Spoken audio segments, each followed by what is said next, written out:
Öncelikle Selamünaleyküm Rahmetullah ve Berekatühü. Ben 7. sınıf öğrencisi Beyda Nur Özdemir'im.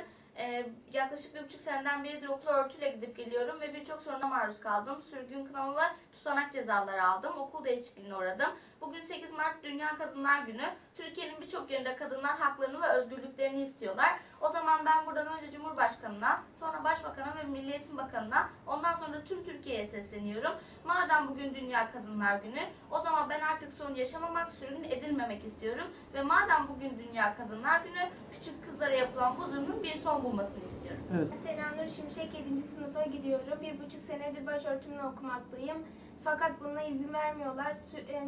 Kınama, uyarı ve sürgün cezasından sonra da şimdi okul değişikliği yaptı. Başka okuldan okuyorum. Bugün 8 Mart Kadınlar Günü olduğundan dolayı birçok dünyada ve Türkiye'de Kadınlar Günü kutlanıyor. Ve herkesin bunu haklarını korumak için mitinglere katıldığını görüyoruz.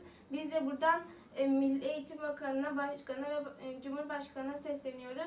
Madem bunlar haklarını korumak için mitingler yapıyorlarsa bizim de başörtümüzü okumalarını artık serbest yapıp tüm öğrencilerin başörtülü okumasını. Ben Sultan Şahane 7. sınıfta okuyorum. Geçen seneden beri okula başörtümle gidiyorum. Ve herkesin bildiği gibi bugün Dünya Kadınlar Günü ve birçok kişi bu günü kutlamak için meydanlarda.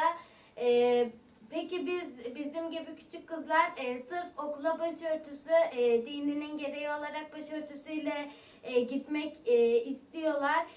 O kadar zulme maruz kalıyorlar. Hani bize niye destek çıkanları olmaya da o kadar sıkıntıya maruz kalıyoruz. Evet. Ben bu zulmün bitmesini ve rahatça en doğal hakkım olan eğitimime başörtümle devam etmek istiyorum.